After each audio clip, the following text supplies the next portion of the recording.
"You will walk again," says the hot dog vendor to the millionaire. She laughs until her legs tingle. Victoria Sterling took a deep breath before leaving the mirrored building in the financial district of New York City. The meeting had been a complete disaster. 3 years building that partnership, and now everything was crumbling in a matter of minutes. She adjusted her red blazer and pushed the wheels of her chair with more force than necessary. Union Square was busy that Thursday afternoon. Victoria stopped in front of the hot dog cart that was always there, in the same spot for months.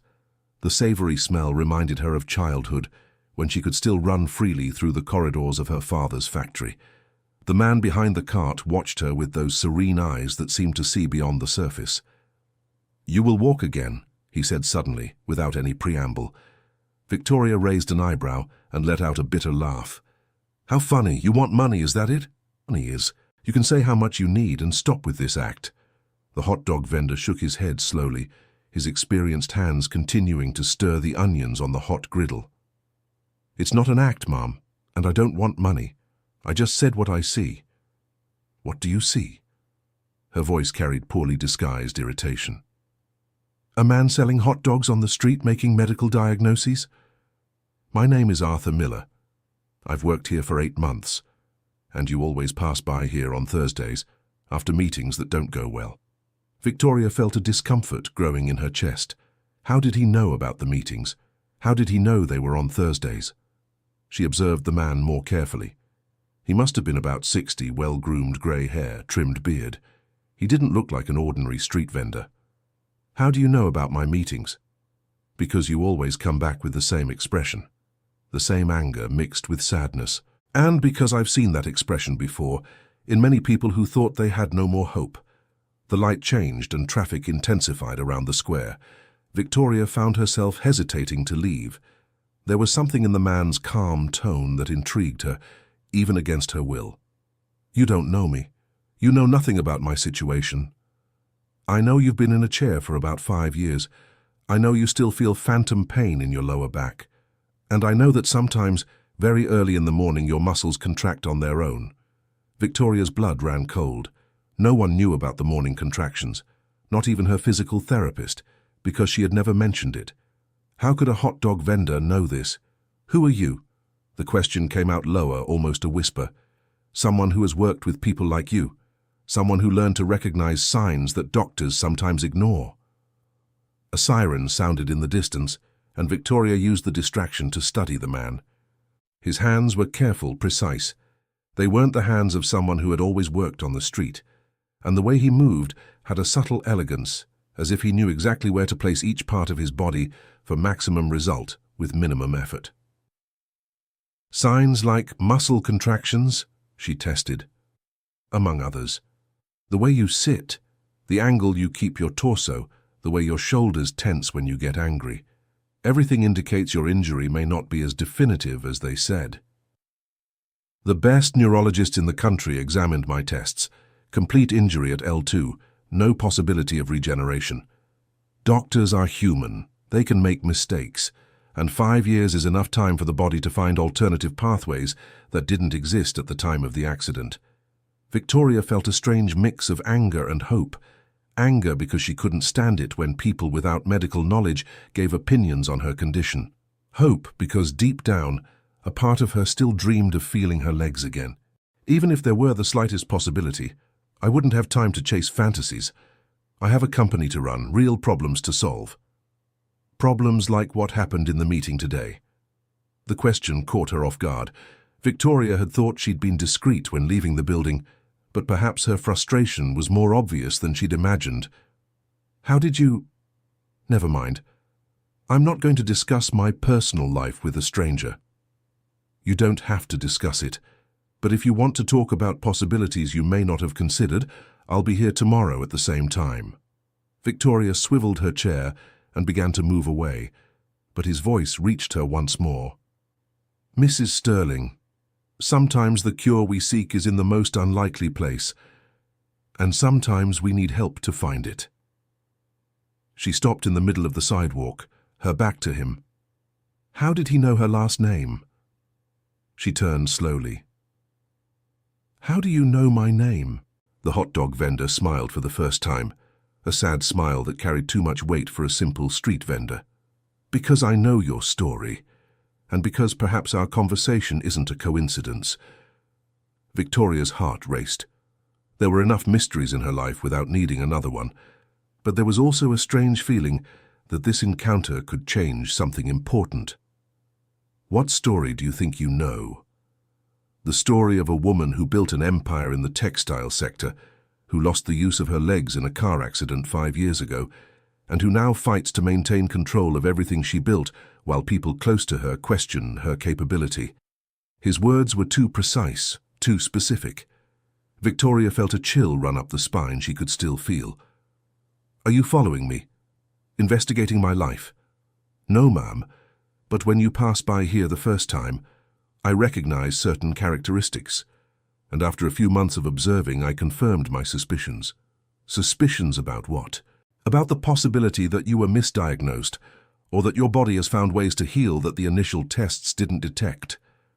Victoria wanted to leave, to forget this absurd conversation, but a part of her was hypnotized by the calm confidence in the man's voice. And what are you proposing? Some miracle of alternative medicine? I propose that you give me 10 minutes to explain what I see. If you think I'm talking nonsense, I'll never bring it up again. The traffic had died down and the square grew quieter. Victoria looked around, checking if anyone was observing the strange conversation. There wasn't. 10 minutes, but not here on the street. She pointed to a small cafe across the square. Over there. Perfect. I'll just close up the cart. While Arthur organized his equipment, Victoria headed to the cafe. Her mind raced in circles trying to process what had just happened. A hot dog vendor who knew intimate details about her medical and professional life. A man who spoke about healing with the same ease others spoke about the weather. The cafe was almost empty. Victoria chose a table in the back, away from the windows. Arthur arrived a few minutes later, having swapped his apron for a discreet dress shirt. The transformation was remarkable. He seemed much more than a simple street vendor. "Thank you for giving me this chance," he said, sitting across from her. "I still don't understand why I'm doing this. Maybe it's curiosity, or maybe it's desperation. Both are valid. Desperation can lead us to consider possibilities we would normally reject. So explain to me, what do you think you know about my condition that specialist doctors don't?" Arthur took a deep breath, choosing his words carefully. "Your accident was 5 years ago, trauma to the lumbar spine, L2 region. The tests showed a complete spinal cord rupture, correct?" "Correct. But you still feel pain in the area, pain that comes and goes with no apparent pattern. And sometimes you have vivid dreams where you're walking." Victoria felt her blood run cold again. The dreams were something she had never told anyone about. They were so real, she would wake up confused, searching for shoes she no longer needed to wear. "How could you know about my dreams?" "Because they are symptoms of partial neural reconnection. The brain is re-establishing contact with regions it believed were lost." "That's impossible. Severed neurons don't regenerate." "Severed neurons, no. But compressed or partially damaged neurons can recover, and the human body is extraordinary at finding alternative routes for neural commands." Arthur leaned forward, his eyes shining with an intensity she hadn't noticed before. "Victoria, may I call you Victoria? Have you had any recent checkup scans? MRI, electromyography?" "No. What for?" "The doctors said it would be a waste of time and money." "They said that 5 years ago. A lot could have changed since then." The waitress brought the coffees they had ordered. Victoria used the moment to process the information. Was it possible that in 5 years of acceptance and adaptation, she had missed signs of improvement? "Assuming you're right, what would change? Even if there was minimal recovery, I'd still be in a chair." "Not necessarily. Minimal recovery can be the first step towards significant recovery. The body needs to relearn movement, reconnect neural pathways, strengthen atrophied muscles." "You talk as if you have medical experience." A shadow passed over Arthur's eyes. He took a sip of coffee before answering. "I did. A long time ago." "What kind of experience?" "A physical therapist specializing in spinal cord injuries. I worked in rehabilitation for 15 years. And why did you stop? The pause was too long. Victoria realized she had touched a still sensitive wound. Because I made a mistake that cost dearly. And after that, I lost the confidence to continue. What kind of mistake? I gave up on a patient too soon. I thought her case was irreversible and stopped the treatment. She became desperate and the consequences were severe. Victoria noticed he avoided being specific about the consequences, but something in his expression suggested they were worse than she imagined. And now you want to redeem yourself with me? Perhaps.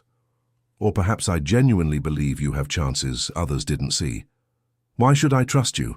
A man who abandoned his profession after a failure and now sells hot dogs on the street. The question was harsh, but Victoria needed to understand his motivation. Arthur wasn't offended. In fact, he seemed to consider it a valid question. You shouldn't, at least not based on my word alone, but you could consider an independent medical re-evaluation, updated scans, a second opinion. I've already had dozens of opinions. 5 years ago. Before any possible improvement. Victoria drummed her fingers on the table, thinking. The disastrous afternoon meeting had made it clear her position at the company was being questioned. Some people were whispering that a person in a wheelchair couldn't lead a growing company. If there was any chance of recovery, even if I got new scans, even if they showed some improvement, it doesn't mean I could walk again. No, it doesn't. But it means there would be hope, and hope changes everything. It changes how you see yourself, how others see you, how you face challenges. Dear listener, if you're enjoying the story, please take a moment to like and especially subscribe to the channel. It helps us a lot as we're just starting out. Now continuing. The conversation was interrupted by Victoria's cell phone. It was Beatrice, her sister-in-law, and the company's financial director. The name on the screen made her stomach clench. Sorry, I need to take this. She slid her finger across the screen. Beatrice? Victoria, where are you? The board wants an emergency meeting today.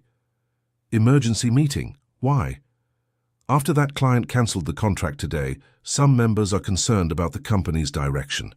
They think we need to rethink the leadership structure. Victoria's blood boiled. She knew exactly what leadership restructuring meant in corporate vocabulary. I'll be there in 20 minutes. Victoria? Beatrice's voice carried a false concern. Perhaps it would be best for you to consider stepping aside temporarily, for your own good. My own good? Beatrice, I built this company from the ground up. I'm not stepping aside because one client decided to terminate a contract. It's not about one client. It's about a pattern. For the past few months, you've been unstable. The decisions haven't been the best. Unstable? Victoria's voice came out louder than she intended. Other customers in the cafe looked in their direction. Which decisions weren't good? We can discuss that at the meeting. But Victoria, think about your legacy. It's better to leave with dignity than to be forced out. The call ended before Victoria could respond. She stared at her phone screen, processing the conversation. Beatrice was orchestrating a coup, and apparently had enough support on the board to feel confident. Trouble? Arthur had overheard part of the conversation. My sister-in-law wants to take my company. She's using my physical condition as an excuse to question my competence.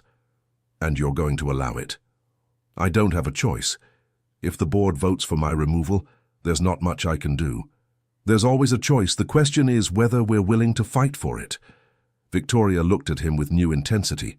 There was something in the way he spoke that awakened a strength she hadn't felt in a long time. Do you really believe I could improve? Physically, I mean. I believe it's worth finding out. And I believe you're stronger than you think. If I got the tests and they showed some improvement, would you help me with exercises? Rehabilitation? Yes.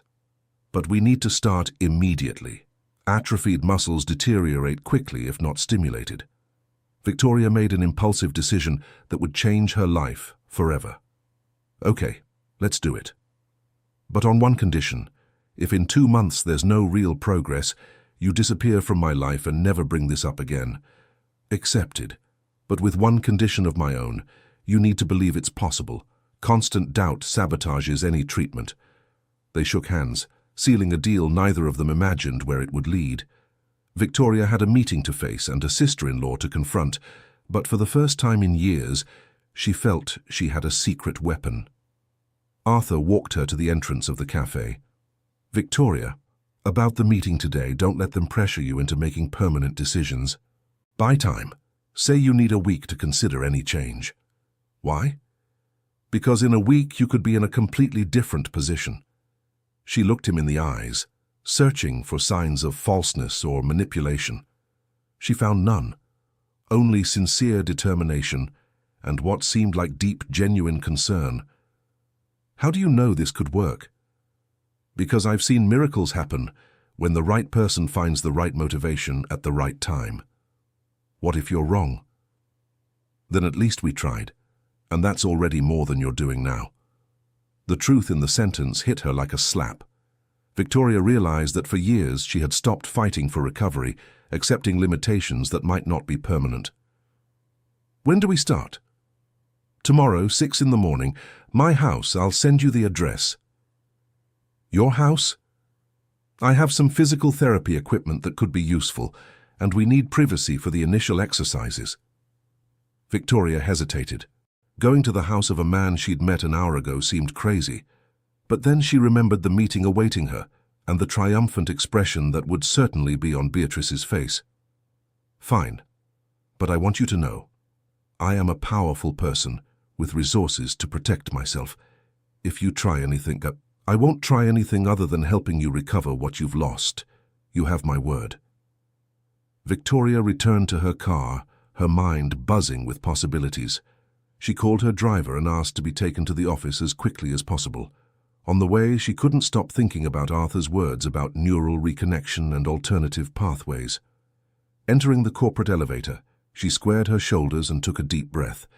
She had a battle to win in the boardroom, but she also had a possibility of recovery that hadn't existed that morning. Somehow, that made all the difference. The executive floor was quieter than usual. Victoria noticed some people avoided making eye contact as she passed. The news about the emergency meeting had already spread, and everyone knew changes were coming. Beatrice was waiting for her at the conference room door, wearing an impeccable black pantsuit and an expression of artificial concern. "Victoria, we can still talk before the others arrive. Perhaps find a way out that preserves your dignity." "My dignity doesn't need preserving, Beatrice. It needs to be respected. You're being stubborn. The board has already decided changes are necessary." "The board decided, or you convinced the board?" Beatrice had the decency to look slightly embarrassed, but quickly regained her composure. "Victoria, we're all worried about you. Since the accident, you've been different, more aggressive, less diplomatic. Clients have been complaining." "Which clients have complained?" "That's not important right now. What's important is that it is important. I want specific names and specific complaints, because I suspect you're inventing problems to justify a power grab." The conference room door opened, and the board members began to file in. Richard Hawthorne, the company lawyer, nodded at Victoria with a forced smile. Eleanor Vance, the investor's representative, avoided looking directly at her. Peter Miller, the senior accountant, seemed genuinely uncomfortable with the situation. Victoria took her place at the head of the table, as she always did. Beatrice subtly tried to sit in the chair opposite, in a position suggesting hierarchical equality. "Good afternoon, everyone," Victoria began. "I understand there are concerns about the company's direction. I'd like to hear those concerns directly." Richard Hawthorne cleared his throat uncomfortably. "Victoria, no one questions your dedication or historical competence, but some of us believe the company needs more dynamic leadership." "Dynamic? Can you be more specific?" Eleanor Vance finally spoke. "In the last 6 months, we've lost 3 important contracts. Today's was just the latest. There are rumors in the market that we're losing competitiveness." "What rumors specifically?" "Rumors that our leadership isn't fully focused, that there are decision-making issues." Victoria felt her anger rise, but forced herself to stay calm. "Can anyone give me a specific example of a questionable decision I've made?" The silence stretched on too long. Peter Miller finally spoke. "Victoria, perhaps it's not about specific decisions. Perhaps it's about perception. In the market, image matters." "Perception about what?" About my wheelchair? No one is saying that, Beatrice interjected quickly. But you have to admit your situation limits certain activities. What activities? Business trips, meetings, presentations, because I do all those things regularly. But not with the same ease as before, Richard added. And in a competitive market, any disadvantage can be decisive. Victoria looked around the table, studying each face. She noticed that Beatrice had worked very well in recent months, planting subtle doubts about her capability. So you're suggesting I step aside? Temporarily, Beatrice said quickly, until you feel better. I feel great, and this company had its best fiscal year in history under my leadership. But the market is changing, Eleanor insisted. We need agility, flexibility. Are you suggesting I'm not agile or flexible? Another uncomfortable silence. Victoria realized they had rehearsed arguments but not counter-arguments. Look, she continued, I understand your concerns, but I won't make rash decisions based on fear or distorted perceptions. I propose you give me 2 weeks to re-evaluate our strategy and present a renewed plan. 2 weeks might be too long, Beatrice said. The market won't wait. 1 week then, 7 days, 7. If at the end of that period you still believe changes are necessary, I will consider your suggestions. The board members exchanged glances. Beatrice seemed frustrated at not being able to force an immediate decision. All right, Richard said finally. 1 week. Perfect. The meeting is adjourned. Victoria left the room before anyone could protest. Her heart was racing, but she felt strangely hopeful. 1 week was enough time to find out if Arthur was right about her condition. Back in her office, she searched on her computer for cases of late recovery from spinal cord injuries. To her surprise, she found several articles about partial neural reconnection and experimental therapies showing promising results. One article in particular caught her attention. It talked about a patient who regained movement in his legs 3 years after an accident, thanks to specific exercises that stimulated dormant neural connections. The case was rare but documented. Victoria called her secretary.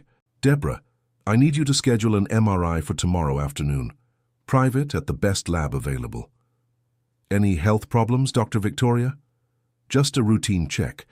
And Deborah, this stays between us for now. After Deborah left, Victoria was alone in her office contemplating the city view.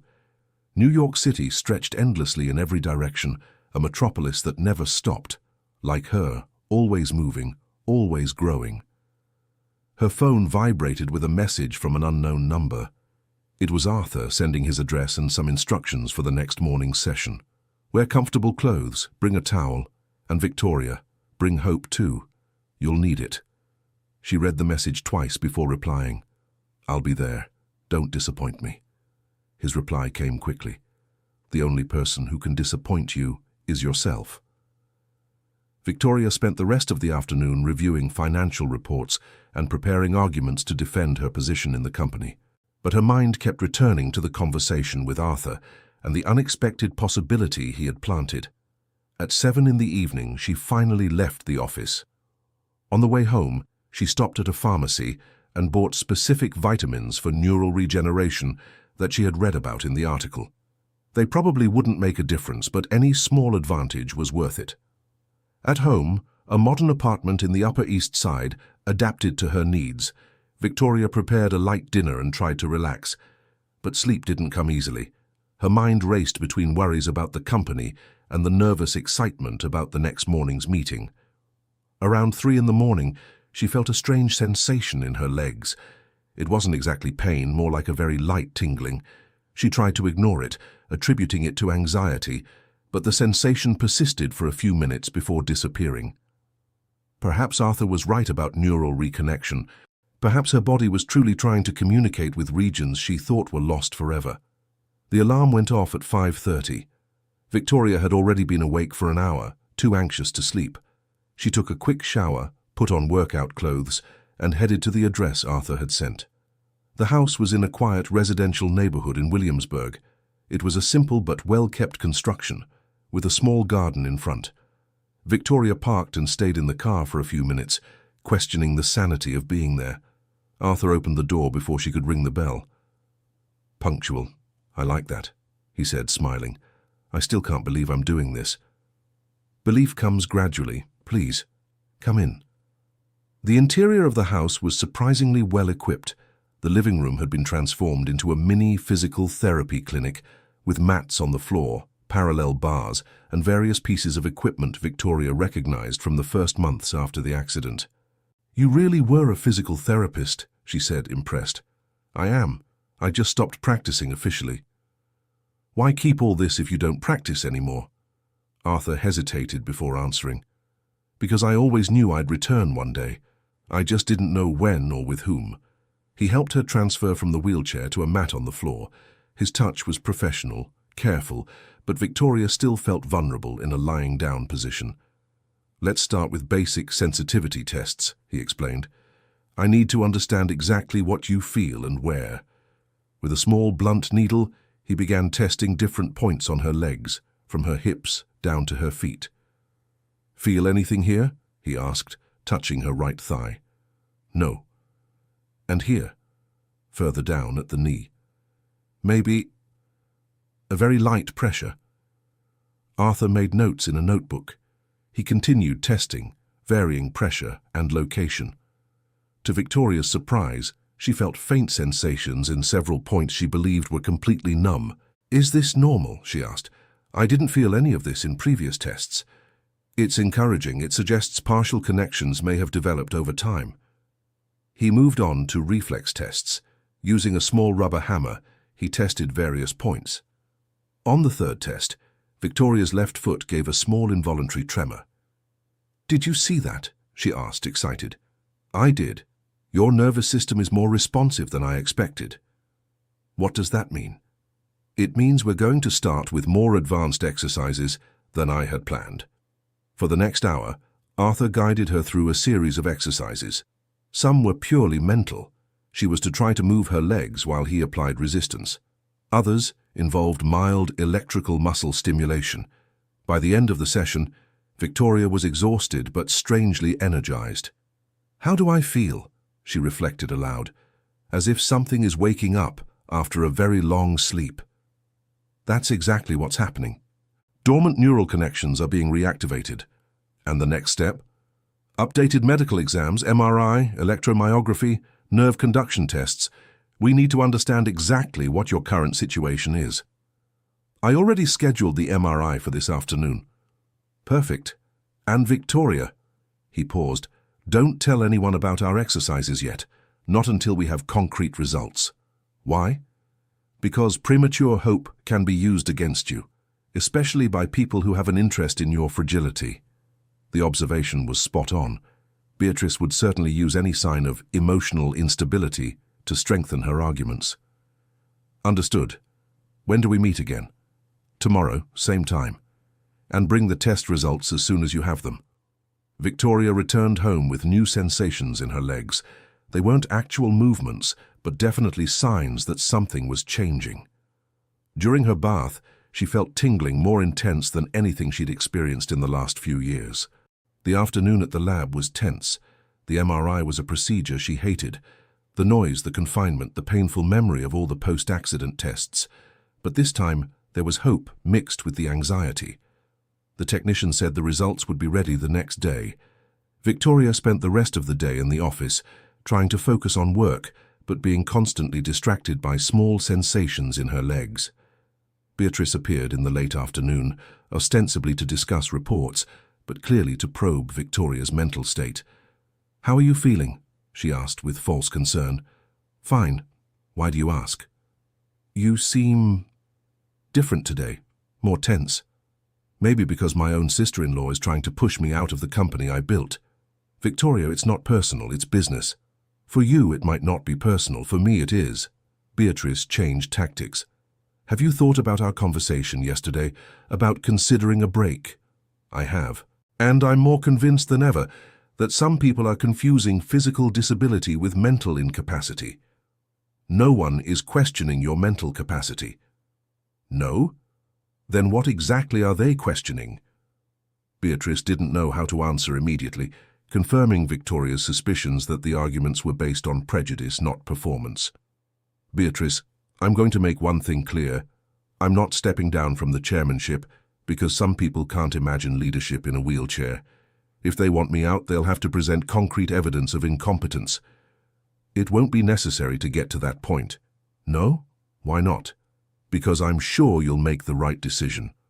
After Beatrice left, Victoria kept thinking about the conversation. There was something in her sister-in-law's confidence that bothered her, as if Beatrice knew something she didn't. That night, the sensations in her legs were more intense. Victoria even dreamed she was walking, a dream so vivid she woke up looking for her shoes before remembering her situation. The second session with Arthur was more intense than the first. He introduced visualization exercises combined with physical stimulation. I want you to imagine you're moving your right leg upward, he instructed, while applying electrodes to her thigh muscles. Victoria closed her eyes and concentrated. To her surprise, she felt a real muscle contraction, not just an imaginary one. My God, she sighed, I felt that. I saw minimal but definite movement. Is that possible, after 5 years? The human body is more resilient than we imagine, and your determination is unlocking possibilities. During the session, Victoria's phone rang. It was the lab with the MRI results. Can I come get them now? She asked. Of course, but I'd like you to bring the original scans for comparison, said the receptionist. Perfect. I'll be there in an hour. Victoria interrupted the session, too anxious to wait. Arthur offered to accompany her to the lab. It might be better to have someone with experience to interpret the results, he suggested. You would do that? If you'd like. On the way to the lab, Victoria wondered what the images would reveal. Was it possible that 5 years of acceptance had been based on a premature diagnosis? The radiologist, Dr. Harrison Caldwell, greeted them in his office full of computer screens showing images of the brain and spine. Mrs. Sterling, did you bring your previous scans for comparison? Yes, they're here. Dr. Caldwell placed the old images next to the new ones, carefully studying both. Interesting, he murmured after a few minutes. What's interesting? Victoria asked, her heart racing. There are significant changes between the two scans. At the time of the accident, the spinal cord showed a complete interruption at L2. But in the current images, he pointed to a specific region on the screen. There is clear evidence of partial reconnection, nerve filaments that have developed around the damaged area, creating alternative bridges. Victoria felt the world spin. Arthur had been right. What does this mean practically? She managed to ask. It means you may have regained some neural function without realizing it. It's rare, but it happens. The body sometimes finds ways to repair itself that we don't fully understand. Could she regain movement in her legs? I can't guarantee it, but with intensive physical therapy and proper stimulation, there is a real possibility of significant improvement. Victoria looked at Arthur, who was smiling discreetly. Doctor, do you recommend any specific specialist for this type of rehabilitation? Actually, Dr. Caldwell looked at Arthur. If I'm not mistaken, you are Arthur Miller, who worked at St. Jude's Rehabilitation Center. I am, Arthur confirmed. Then you are in excellent hands. Arthur was one of the best physical therapists I've ever worked with. Leaving the lab, Victoria was in a state of emotional shock. 5 years of accepting a permanent limitation had been based on an incomplete assessment. Why didn't you tell me you knew Dr. Caldwell? Because I wanted you to hear the independent medical evaluation before knowing about our professional connection. You planned this from the beginning? Yes.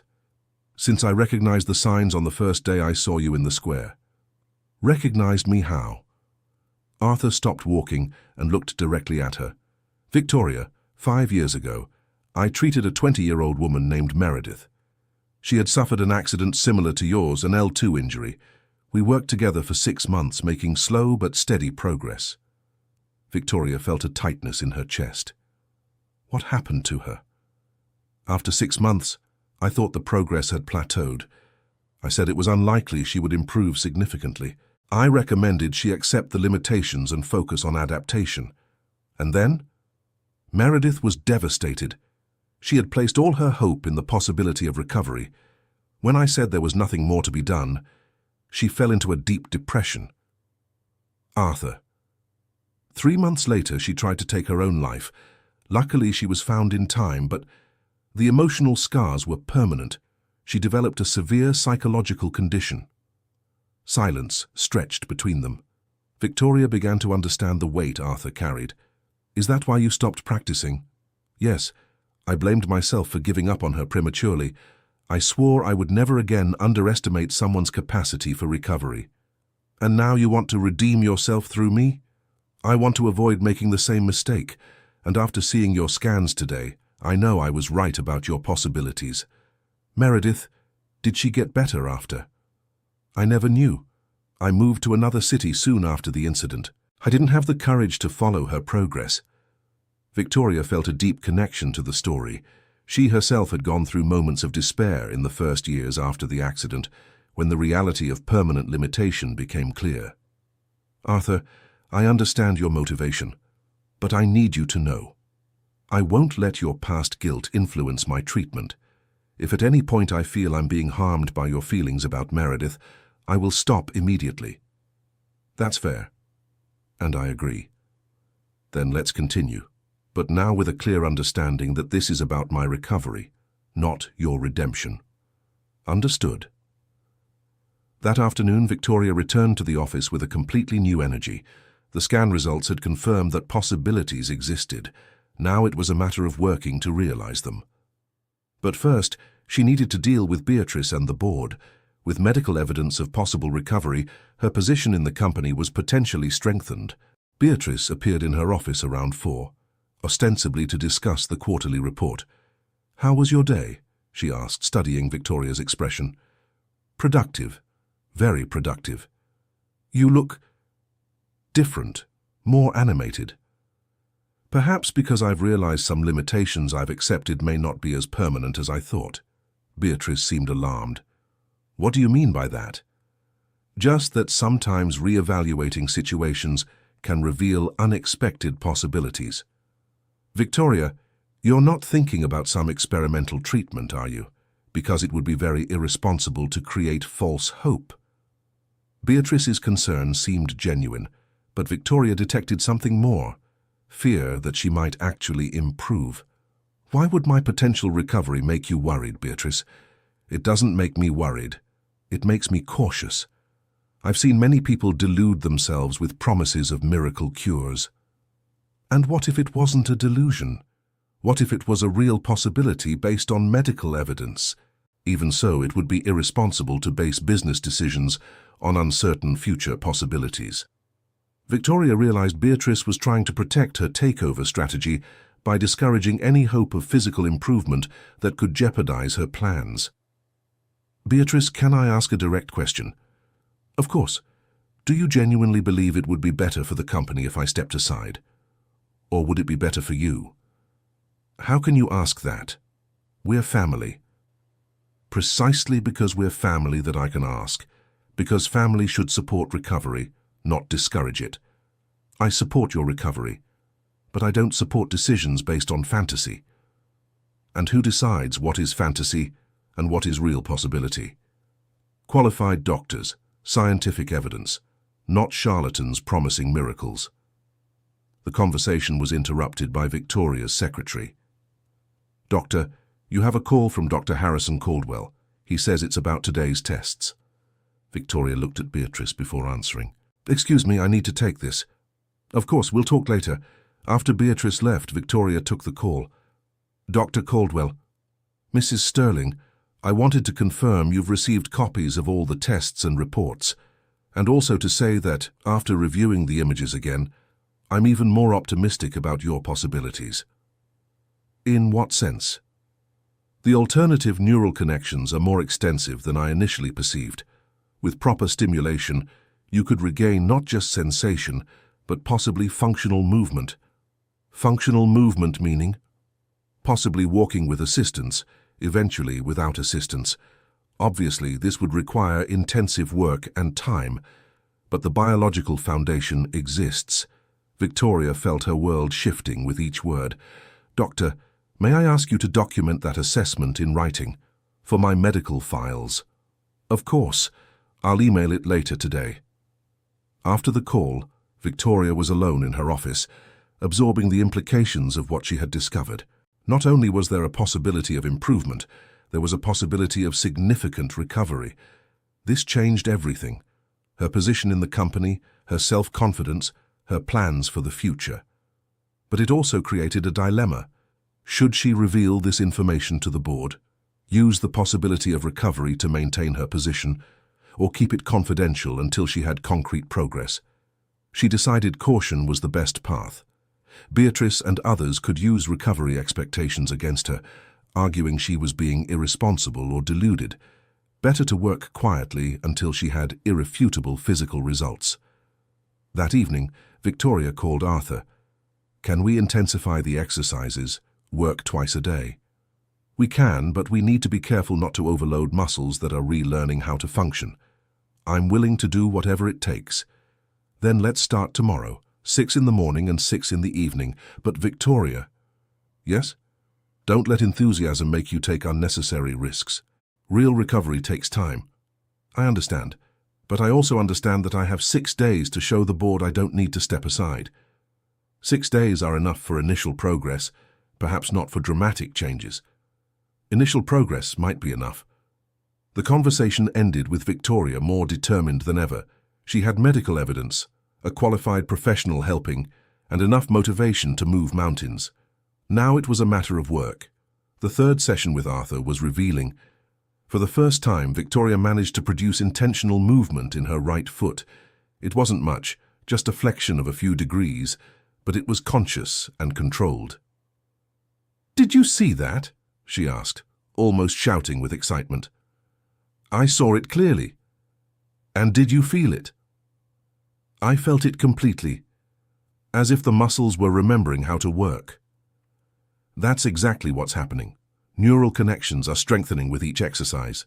During the afternoon session, she managed to move both feet, even if minimally. The progress was slow but undeniable. "Arthur, how long do you think it would take for me to be able to stand?" "With support, perhaps a week. Without support, several weeks, possibly months." "And to walk?" "That's more complex. Walking requires sophisticated neuromuscular coordination that can take a long time to develop." "But is it possible?" "Based on what we saw today and the medical exams, yes, it's possible." That night, Victoria slept better than she had in years. For the first time since the accident, she had real, grounded hope of recovery. But she was also aware that she still had a corporate battle to win, regardless of her physical condition. On Wednesday, the 4th day of exercises, Victoria managed to voluntarily contract her thigh muscles. The movement was visually imperceptible, but she felt it completely. "Am I ready to try standing?" she asked Arthur. "Let's try with the parallel bars, but only for a few seconds initially." With full support from the bars and Arthur's assistance, Victoria slowly rose to a vertical position. Her legs trembled with the effort, but they supported her weight for almost 10 seconds. "My God," she whispered, tears streaming down her face. "I'm standing." "You are. And your legs are responding better than I expected." "Can I try a few steps?" "Not yet. Let's consolidate the ability to stand first." That afternoon, Victoria had a meeting with her personal attorney, Ation Sarah Jenkins, to discuss her legal options if the board tried to force her out. "Victoria, based on the company's bylaws, they need justifiable cause to remove you from the chairmanship. Physical disability does not constitute legal cause. What if they allege mental incapacity or emotional instability? They would need substantial medical evidence. And even then, you would have the right to counter with your own evaluations. What kind of evidence could they present? Questionable business decisions, documented erratic behavior, psychiatric evaluations indicating incapacity. What if I presented medical evidence of improvement in my physical condition? That would significantly strengthen your position. It would demonstrate stability and progress, not decline. Victoria decided it was time to prepare her counteroffensive. If Beatrice wanted a fight, she would get one. On Thursday, she managed to stand without hand support for almost 30 seconds. Her legs still trembled with the effort, but her stability was improving rapidly. "You're progressing at an extraordinary speed," Arthur commented. It usually takes weeks to reach this point. Perhaps it's the motivation, or perhaps my body was just waiting for the right stimulation. Probably both. Do you think I'll be ready to take a few steps tomorrow? Let's see how you feel. But yes, perhaps it's possible. That afternoon, Victoria had a previously scheduled meeting with an important client, Franklin Pierce, from the Atlantic apparel store chain. To her surprise, Franklin mentioned conversations he had had with Beatrice. "Victoria, your sister-in-law approached me last week. She said you might be considering stepping away from the company. Is it true?" Victoria felt her anger rise. Beatrice was sabotaging client relationships. "Franklin, I can assure you I have no plans to step away.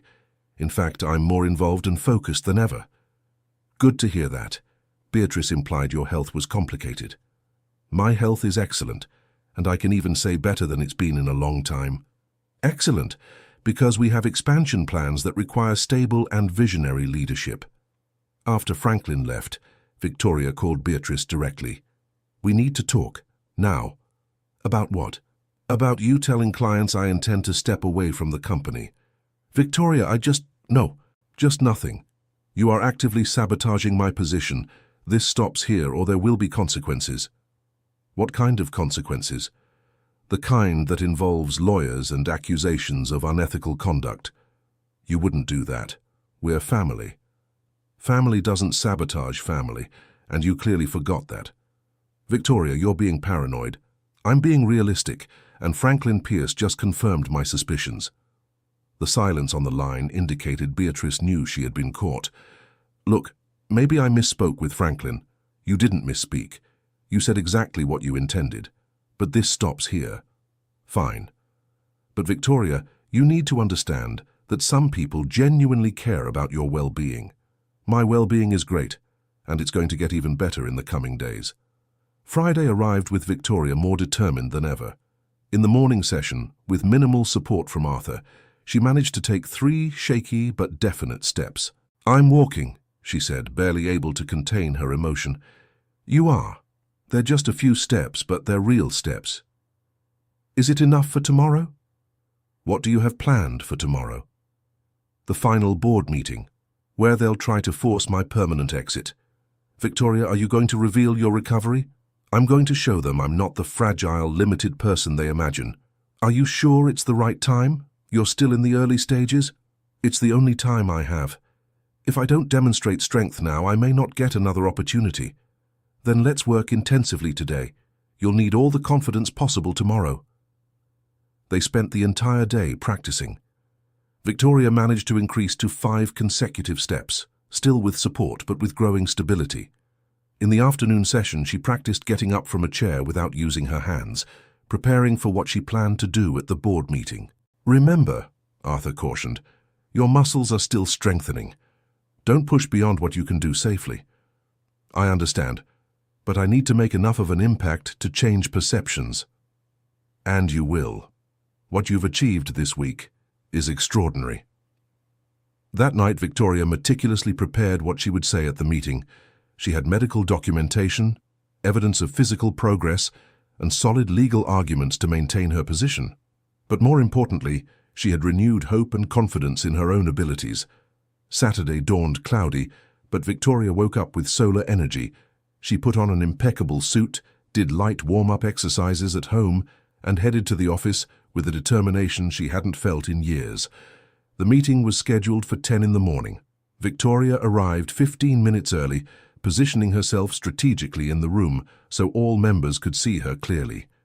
Beatrice was the first to arrive, looking confident and slightly triumphant. "Good morning, Victoria. Ready for our conversation?" "More than you can imagine." The other board members arrived in the following minutes: Richard Hawthorne, Eleanor Vance, Peter Miller, and 2 other investors who rarely attended operational meetings. "Good morning, everyone," Victoria began. "Thank you for dedicating your time to this important discussion." Beatrice took control of the conversation immediately. "As you all know, we are here to discuss the company's leadership.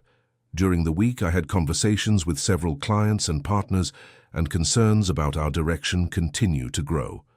"What specific concerns?" Victoria asked calmly. Concerns about stability, about leadership capability in times of crisis, about our competitiveness in the market. May I see the documentation of these concerns? Beatrice seemed momentarily disconcerted. They are confidential conversations, Victoria. I cannot reveal specific sources. Interesting, because Franklin Pierce told me yesterday that you approached him suggesting I was voluntarily stepping aside. That sounds more like sabotage than legitimate concern. The discomfort in the room was palpable. Richard Hawthorne cleared his throat nervously. Victoria, regardless of specific conversations, there is a general feeling that changes may be necessary. Based on what? Financial performance? Because we had the best year in our history. Customer satisfaction? Because our surveys show record levels of satisfaction. On what do you base the need for change? On market perceptions, Eleanor Vance interjected. In the business world, perception is sometimes more important than reality. And what perceptions are those? That a person in a wheelchair cannot lead effectively? No one is saying that, Beatrice protested. But you have to admit, your situation creates limitations. What limitations? I can travel, I can meet with clients, I can make strategic decisions. What specific limitations affect my leadership? Well, Peter Miller hesitated. There are issues of mobility, of energy, of perception, Victoria completed.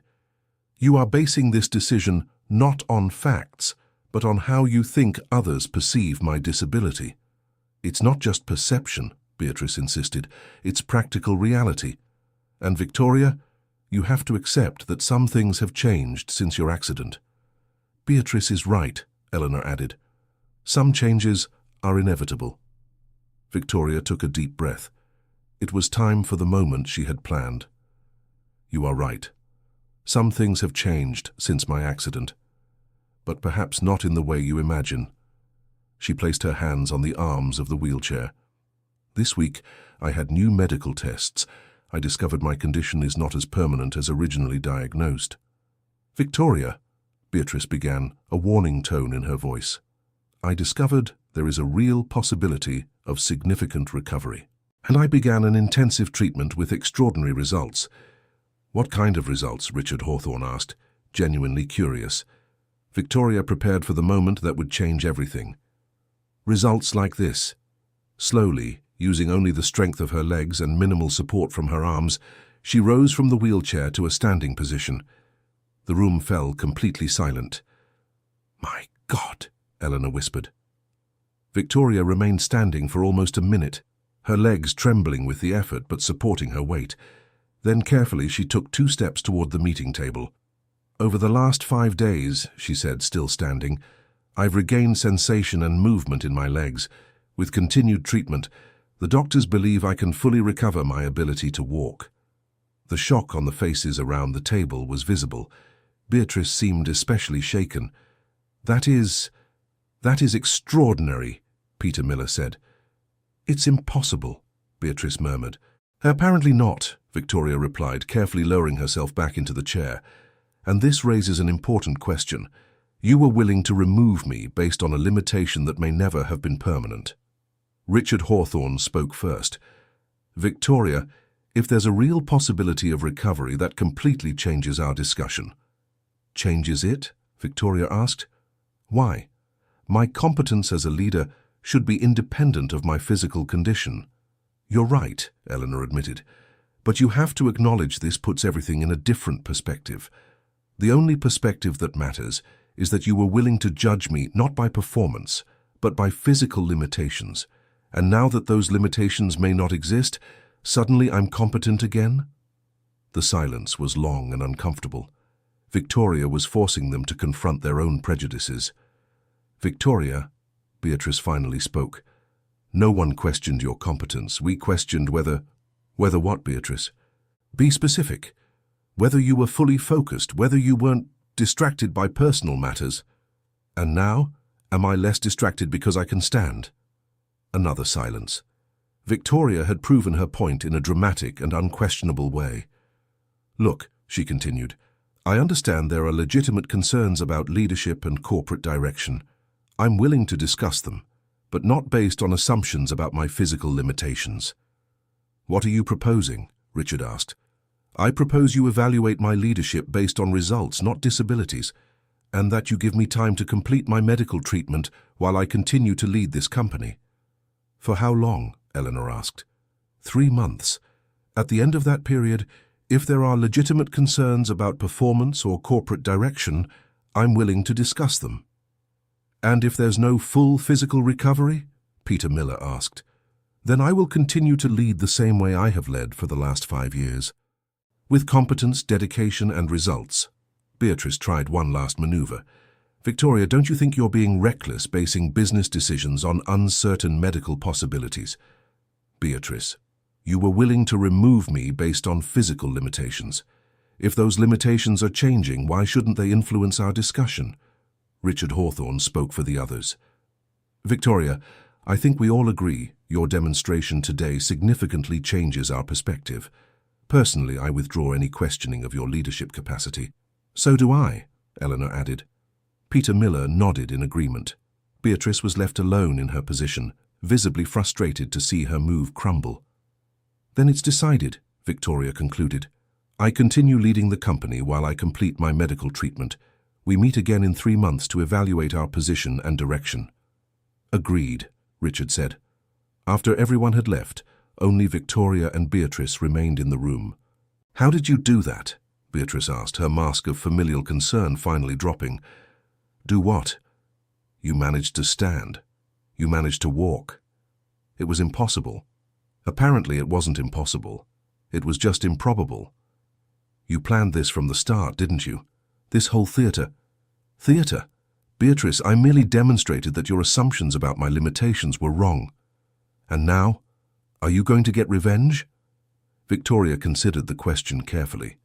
No, Beatrice. I'm going to focus on recovering my health and leading this company. But I want you to understand one thing. If you try sabotage again, there will be consequences. Victoria, You just tried to take my company by exploiting my physical disability. And when that disability proved not to be permanent, your argument fell apart. Beatrice left the room without responding, leaving Victoria alone with her victory. But Victoria knew that the corporate victory was only part of the story. The true victory would be to complete her physical recovery and prove both to herself and to the world that limitations are sometimes just temporary obstacles waiting for the right motivation to be overcome. That afternoon, she met with Arthur to celebrate and plan the next steps of her treatment. How was the meeting? He asked. Better than I expected. I managed to stand for a full minute and take 2 steps without support. That's fantastic. And the board's reaction? They were completely shocked. The discussion about my leave was immediately tabled. And now? Now we have 3 months to work on a full recovery. Do you think it's possible? With your level of determination and the progress we've already made, yes, I think it's possible. Then let's get to work. During the following weeks, Victoria maintained an intense routine. Physical therapy sessions twice a day, exercises at home, and a gradual increase in the complexity of movements. After a month, she could walk with the support of canes for short distances. After 2 months, she could walk without support for several minutes. But the most important thing was how the physical recovery had changed her perspective on possibilities and limitations. She applied the same determination she had used in physical therapy to innovate in the company, launch new products, and expand markets. The company had the best quarter in its history. Beatrice, realizing her strategy had completely failed, requested a transfer to another department and eventually left the company to pursue other opportunities. In 3 months, at the evaluation meeting promised to the board, Victoria entered the room walking normally, without a wheelchair or any support device. As you all can see, she said, smiling, some limitations are temporary. Others are just perceptions we need to challenge. The meeting was a celebration, not an evaluation. Victoria had proven that determination combined with the right opportunity can overcome obstacles that seem insurmountable. 6 months later, she and Arthur met again at Union Square, where it all began. He had returned to physical therapy professionally, inspired by the success of Victoria's recovery. "Thank you," she said, "for believing in possibilities when I had given up."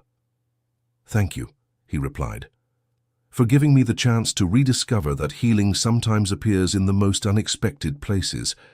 "And Meredith, did you find out what happened to her?" "Yes. She recovered psychologically and, interestingly, physically too. Apparently, her body also found alternative pathways some years after I stopped treating her." "Did she know you were treating other people again?" "She did, and she sent me a message yesterday." "What did she say?" "That past mistakes are sometimes just preparation for future successes." Victoria smiled, watching the constant movement of the city around her. New York City never stopped, always growing, always reinventing itself, like her. "Arthur, can I ask one last question?" "Of course. That first day when you said I would walk again, did you really know, or were you taking a chance?" "A bit of both. I had technical evidence based on what I observed, but mostly I recognized in you the same kind of determination I had seen before, the kind of determination that moves mountains when properly directed." "And if you had been wrong?" "If I had been wrong, at least we would have tried. And trying is always worth more than accepting limitations without question." Dear listener, if you're enjoying the story, please take a moment to like and especially subscribe to the channel. It helps us a lot as we're just starting out. Now continuing. 1 year after the first meeting in the square, Victoria had transformed not only her own life, but also the company. She implemented inclusion programs for people with disabilities, became an international speaker on overcoming limitations, and established a foundation for spinal cord injury recovery research. Her story spread beyond the business world, inspiring people across the country who were facing their own physical and emotional limitations. But perhaps the most important thing was how she redefined her own relationship with possibilities. Where she once saw permanent obstacles, she now saw temporary challenges waiting for the right strategies to be overcome. One morning, walking through the same square where she had first met Arthur, Victoria stopped in front of a young woman in a wheelchair who looked lost and hopeless. "Excuse me," said Victoria, approaching. "Are you okay?" The young woman looked up, her eyes red from crying. "The doctor said I'll never walk again. My life is over." Victoria knelt down to be at the same height as the young woman. "Can I tell you a story about a woman who received exactly the same diagnosis?" "What story?" "The story of how she discovered that sometimes doctors are mistaken, and of how meeting the right person at the right time can change everything."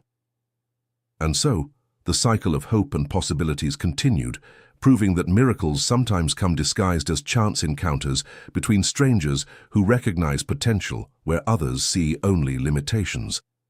The story of Victoria and Arthur became legend in the medical and business community of New York City, not only as a case of extraordinary physical recovery, but as an example of how questioning accepted limitations can open doors to unimaginable possibilities.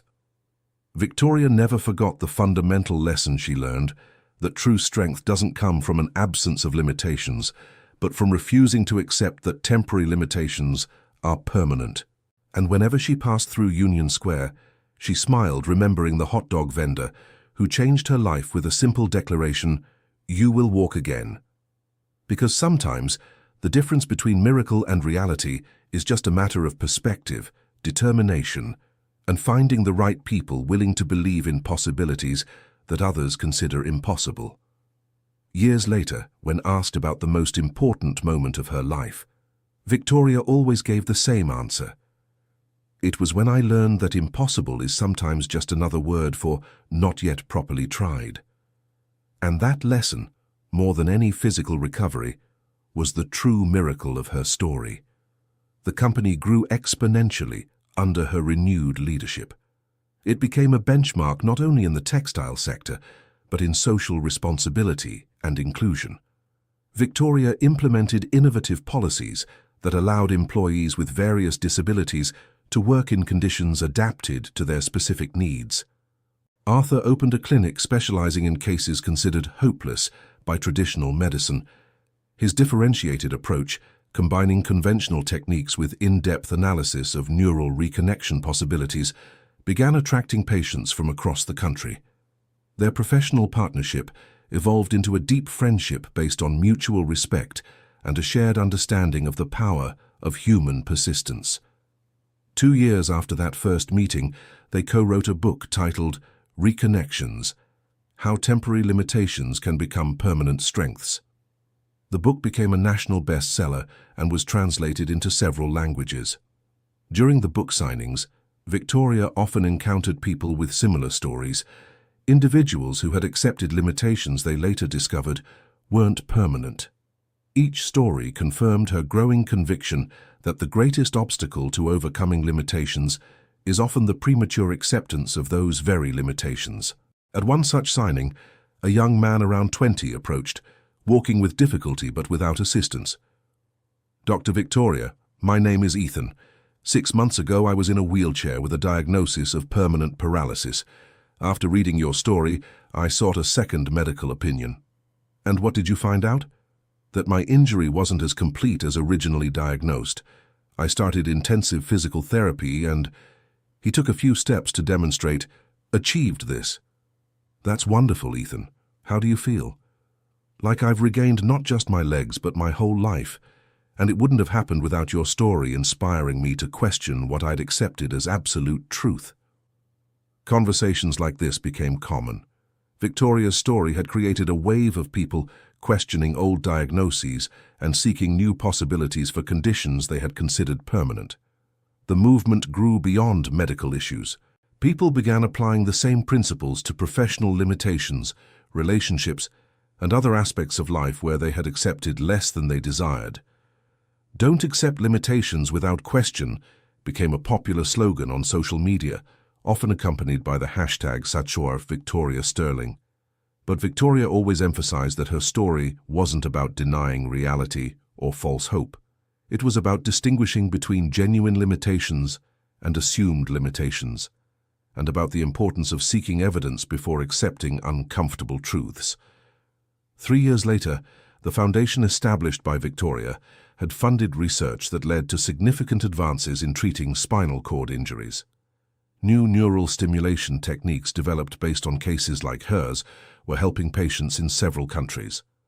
Arthur became the foundation's technical director, overseeing treatment protocols that combined conventional medicine with innovative approaches for complex cases. In one such protocol, a young woman named Meredith, the same patient whose case had led Arthur to abandon physical therapy years before, volunteered for an experimental study. The reunion between Arthur and Meredith was emotional and healing for both.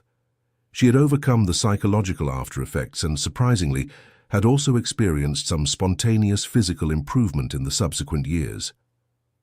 "Dr. Miller," she said at their first consultation in years, "you didn't fail me. You only failed to realize that recovery has different timelines for different people. Meredith, I should have kept trying. You should have trusted that my body and mind would find their own path, even if it was different from the timeline we expected." And did they? They did. It took time, but they did. And now I'm here to help others find theirs. Meredith joined the Foundation's team as a patient counselor, sharing her experience of non-linear recovery and helping others maintain hope during prolonged healing processes. Her unique perspective, as someone who had experienced both despair and unexpected recovery, proved invaluable for patients in the early stages of trauma. 4 years after the encounter in the square, Victoria was invited to speak at the World Health Organization about redefining medical prognoses and the importance of regular reassessments in cases of neurological injuries. During the presentation, she shared not only her own experience, but also data collected through the Foundation that demonstrated a significant percentage of patients with injuries considered permanent showed some degree of improvement when subjected to medical re-evaluation years after the initial diagnosis. "What we are proposing," she said to the international audience of doctors and researchers, "is not to question medical competence, but to recognize that the human body is more adaptable than we often estimate, and that advances in diagnostic technology can reveal possibilities that didn't exist when original diagnoses were made." The presentation resulted in the creation of international protocols for the periodic re-evaluation of spinal cord injury cases, especially those diagnosed more than 2 years prior. Hundreds of patients around the world began to benefit from these new protocols, discovering varying degrees of improvement that had gone unnoticed. Victoria always emphasized that not every case would result in dramatic recovery like hers, but that even minimal improvements could significantly impact quality of life and future prospects. The goal, she would explain, is not to promise miracles, but to ensure real possibilities aren't lost due to a lack of proper investigation. 5 years after that first conversation in Union Square, Victoria and Arthur met again at the same spot to celebrate the anniversary of their meeting. The square had changed little, but their lives had been completely transformed. "Did you imagine our conversation would lead to all this?" Victoria asked, gesturing toward the modern building where the Foundation's headquarters now operated, visible from the square. "I imagined it might change your life. I didn't imagine it would change so many other lives too." "And your own life? How do you assess it now?" "I feel I've finally found my purpose, not just as a physical therapist, but as someone who helps people rediscover possibilities they thought were lost." "And Meredith? How is she?" "Flourishing. She developed a psychological support program for newly diagnosed patients that's being implemented in hospitals across the country." "What kind of program?" "It teaches patients to distinguish between necessary adaptation and premature resignation. It helps maintain realistic hope while they develop strategies to deal with genuine limitations." "That sounds revolutionary." "It is, and it's working. Patients who go through Meredith's program show better psychological adaptation, greater motivation to participate in rehabilitation, and, interestingly, better long-term physical outcomes." Victoria smiled, watching people pass through the square. Some were clearly facing their own challenges. She had learned to recognize signs of people struggling with limitations of various kinds. "Arthur, can I share something I've learned these years?" "Of course." "The most important part of our story wasn't my physical recovery. It was learning that the first question in the face of any limitation should be, is this truly permanent, or does it just seem permanent because I haven't questioned it properly?" "I agree. And that applies to much more than medical issues." "Exactly. Professional, personal, emotional limitations. We often accept obstacles as permanent when they're just temporary but persistent." Temporary but persistent. I like that definition. It's the difference between a true wall and a wall that seems solid but has hidden doors waiting to be found. During their conversation, a young professional passed through the square, visibly frustrated, talking on the phone about an impossible project her boss had assigned to her. Victoria and Arthur exchanged a knowing glance. "A few years ago, I would have dismissed a conversation like this," Victoria commented. "Now I always ask myself, is it truly impossible? Or does it just require an approach that hasn't been tried yet?" And usually the answer is, usually impossible means difficult and requiring creativity, not literally impossible. This philosophy had permeated not only Victoria's personal life, but her entire business approach. Her company had become known for taking on projects others deemed impossible and finding innovative solutions through creative persistence and a refusal to accept apparent limitations. One of her most famous projects had been developing completely sustainable fabrics at competitive prices, something the industry considered impossible due to technological and cost limitations. 2 years of intensive research, creative partnerships with universities, and a willingness to question basic assumptions about production processes resulted in innovations that revolutionized the sector. "How do you approach these impossible projects now?" Arthur asked. "First question always, what specifically makes this impossible?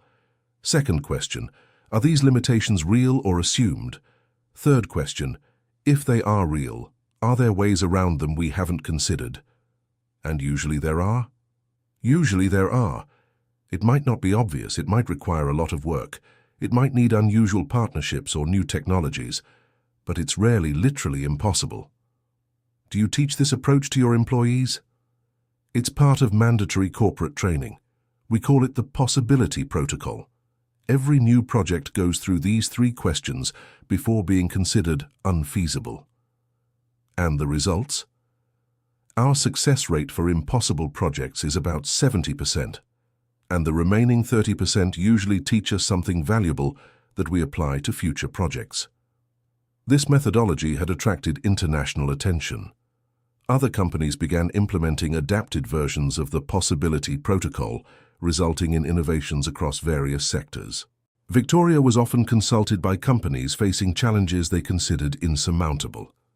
In one particularly memorable consultation, an automotive company approached her saying it was impossible to produce affordable electric cars for the American market due to infrastructure limitations and battery cost.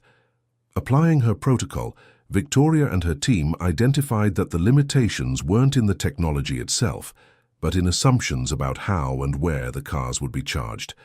They developed a business model based on rapid battery swap stations instead of individual charging, turning a technological impossibility into a business model innovation opportunity. The project not only proved feasible, but created a new market segment that other companies quickly began to copy. "It's fascinating," Arthur observed, "how your medical experience created a philosophy that applies to practically everything." "Yeah, and I think of it as one of life's great lessons. Overcoming experiences in one area often create insights applicable to completely different areas." "Do you apply this to other personal areas too?" "Absolutely. Relationships, learning new skills, personal challenges. The question is always, is this limitation real or assumed?" Victoria gave a recent example. "Last month I decided I wanted to learn piano. First reaction, I'm too old, I have no musical talent, I don't have the time. I applied the protocol. Are these limitations real? And were they? Age isn't a limitation for learning piano at a basic level. Talent can be developed with practice. Time can be reorganized if the priority is clear. I started lessons last week. How's it going? Difficult but progressing. And every small progress reinforces the lesson that perceived limitations are often greater than real limitations.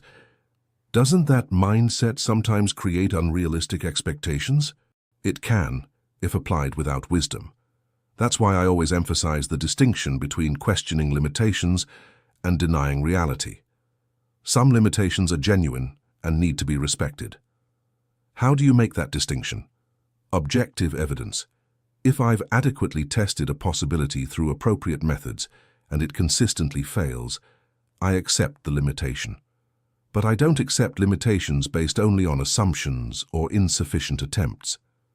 And when you accept a genuine limitation, I focus on optimizing within the available parameters instead of fighting against unchangeable parameters. This wisdom had been fundamental in her own recovery.